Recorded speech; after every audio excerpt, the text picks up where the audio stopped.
दोस्तों, अभी छात्रों की लड़ाई खत्म नहीं हुई है। अब छात्रों पर हुए लाठीचार्ज के खिलाफ सदन के अंदर भारी हंगामा मच चुका है। प्रधान झांकी है, हमेशा बाकी है। पीएम मोदी माफी मांगो, माफी मांगो, माफी मांगो। खबर आ रही है दोस्तों की धरने पर फिर से राहुल गांधी बैठ चुके हैं, और न सिर्फ राहुल गांधी बल्कि संसद के अंदर भारी विरोध प्रदर्शन होता दिखाई दे रहा है।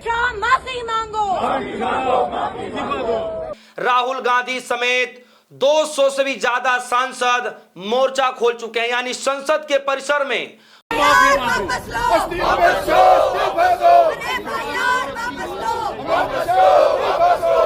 200 से भी ज्यादा सांसद उतर करके बीजेपी सरकार के खिलाफ मोर्चा खोल दिया है। और इस बार यह मोर्चा केंद्र शिक्षा मंत्री धर्मेंद्र प्रधान के खिलाफ नहीं, क्योंकि अब तो इस्तीफा हो गया। इस बार का मोर्चा देश के अंदर जो गृह मंत्री जी हैं, गृह मंत्री अमित शाह जी, उनके खिलाफ यह मोर्चा खोला गया है।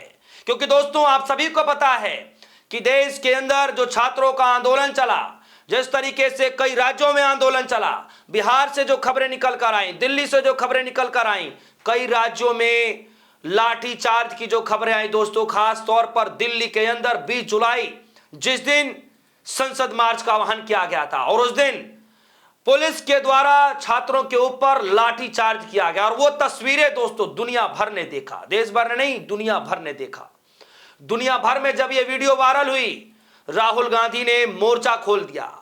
अमित शाह जी के खिलाफ लगातार ताबड़तोड़ 3 बड़ी प्रेस कॉन्फ्रेंस राहुल गांधी ने करके सरकार को घेरा।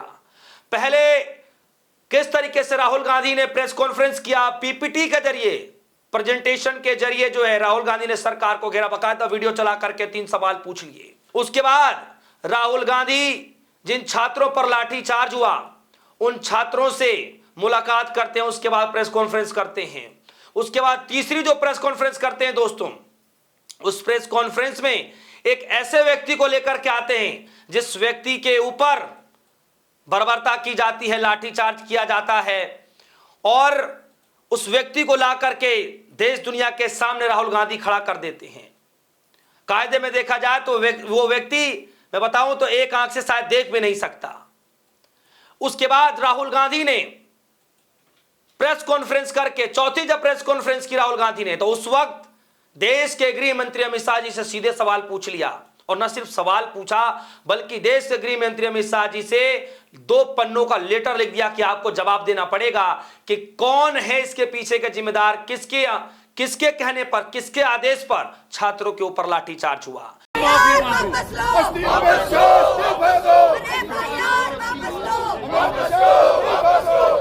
दोस्तों, यह सब कुछ चल रहा था, लेकिन आज जब सदन की कार्रवाई शुरू हुई तो पहले 2 मिनटों के अंदर इंडिया ब्लॉक के जितने भी सांसद थे, जितने भी विपक्षी पार्टियां थी, सबने हंगामा खड़ा कर दिया।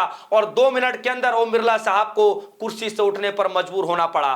12 बजे के लिए स्थगित कर दिया गया। लेकिन फिर से जब दोबारा से सदन की कार्रवाई शुरू हुई, फिर लगभग 5 से 6 मिनट के भीतर, हालांकि स्टार्टिंग में अमित शाह जी, स्टार्टिंग में ओम बिरला साहब नहीं आए, कोई और स्पीकर आए। उसके बाद बीच में फिर ओम बिरला जी आते हैं। उसके बाद भारी हंगामा मचता है, और फिर 2 से ढाई मिनट के अंदर जो है ओम बिरला जी को 2 बजे के लिए कार्रवाई स्थगित करने का ऐलान करना होता है। यानी अब फिर से लोकसभा की कार्रवाई 2 बजे के लिए स्थगित कर दी गई है। इसी बीच दोस्तों बड़ी खबर आई, संसद परिसर के बाहर ये जो तस्वीरें देख रहे हैं, ये जो नजारा आप देख रहे हैं, भारी जोरदार विरोध प्रदर्शन किया जा रहा है। और ये तस्वीरें जो नीचे बैनर बिछाई गई है, जिसमें साफ तौर पर आप देख सकते हैं किस तरीके से वो जो बैनर बिछाई गई है, और उसमें जो नारे लिखे गए हैं, लिखा है लोकतंत्र और बीजेपी का वो लोगो, और लिखा है वोट चोरी, फिर उसके बाद पेपर चोरी, और नीचे लिखा है चंदा चोरी। यानी कि लोकतंत्र में वोट चोरी, शिक्षा में पेपर चोरी, और आस्था में चंदा चोरी। ये पोस्टर बकायदा संसद परिसर के अंदर बड़ा सा बैनर बना करके सड़क पर रख दिया गया है, नीचे रख दिया गया है, और तमाम 200 से ज्यादा सांसद उतर करके भारी विरोध प्रदर्शन कर रहे हैं कि अब अमित शाह जी को जवाब देना पड़ेगा कि आपने छात्रों के ऊपर लाठीचार्ज क्यों किया, किस लिए करवाया, क्यों करवाया, ये आपको जवाब देना पड़ेगा। और यही कारण है दोस्तों कि राहुल गांधी ने छात्रों पर हुए लाठीचार्ज को लेकर के पहले ही दिन से जोरदार तरीके से सरकार को घेर लिया। मैं बताता हूं एक एक घटनाक्रम, अब ध्यान से सुनिए। जब छात्रों के ऊपर लाठीचार्ज हुआ, राहुल गांधी ने प्रधानमंत्री मोदी जी के आवास के बाहर धरने पर बैठ गया, यानी पीएम आवास का घेराव कर लिया। किस तरीके से कई विपक्षी पार्टियों के सांसद पीएम आवास के बाहर बैठ करके धरने पर बैठ गए। जोरदार हंगामा देखने को मिला। राहुल गांधी को घसीटकर बस में ठूस दिया गया, प्रियंका गांधी को भी बसों में भर लिया गया। किस तरीके से तमाम सांसदों को बसों में ठूस दिया गया, यह उस वक्त का था। अगले दिन जब सदन की कार्रवाई शुरू होती है तो काले कपड़े पहन करके तमाम सांसद आते हैं और भारी विरोध प्रदर्शन करते हैं कि धर्मेंद्र प्रधान को इस्तीफा देना चाहिए। जब तक धर्मेंद्र प्रधान इस्तीफा नहीं देंगे सदन में चर्चा नहीं होगी। ये जवाबदेही आपको तय करनी पड़ेगी। खैर, उस आंदोलन के बाद, उस जो है धरने के बाद जो है धर्मेंद्र प्रधान को इस्तीफा देना पड़ा। छात्रों की मेहनत रंग लाई, इधर विपक्षी पार्टियों की मेहनत रंग लाई और धर्मेंद्र प्रधान को इस्तीफा देना पड़ा।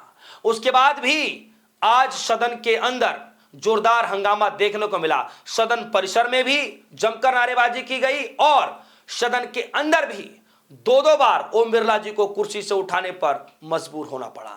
जी हां, ये आज की तस्वीरें हैं। और आज अभी राहुल गांधी जो है किस तरीके से अपने सोशल मीडिया प्लेटफॉर्म पर लिख रहे हैं, कह रहे हैं छात्रों के ऊपर सरकार द्वारा जो कानूनी कार्रवाई की गई है, विपक्ष में संसद का विपक्ष ने जो है संसद में विरोध प्रदर्शन कर रहे हैं। मोदी सरकार छात्र विरोधी भी है और झूठी भी है। एजुकेशन सिस्टम तो बर्बाद कर ही दिया, युवाओं पर हमला कर रहे हैं और अपने वादों से मुकर रहे हैं, उन्हें गिरफ्तार कर उन पर मुकदमे लगा रहे हैं। हम देश के छात्रों के खिलाफ यह अत्याचार कतई नहीं होने देंगे। सरकार को छात्रों पर यह कार्रवाई रोकनी पड़ेगी और उन पर की गई जो बर्बरता की गई है, असली गुनहगारों को सजा देना पड़ेगा। ये राहुल गांधी ने जस्ट अभी ट्वीट किया है, जस्ट अभी जो है सोशल मीडिया प्लेटफॉर्म पर ये शेयर कर रहे हैं। तो दोस्तों, अब ये जो लड़ाई है सिर्फ शिक्षा मंत्री तक सीमित नहीं है। अब ये जो लड़ाई है अब धीरे धीरे अमित शाह जी तक भी पहुंच गई है।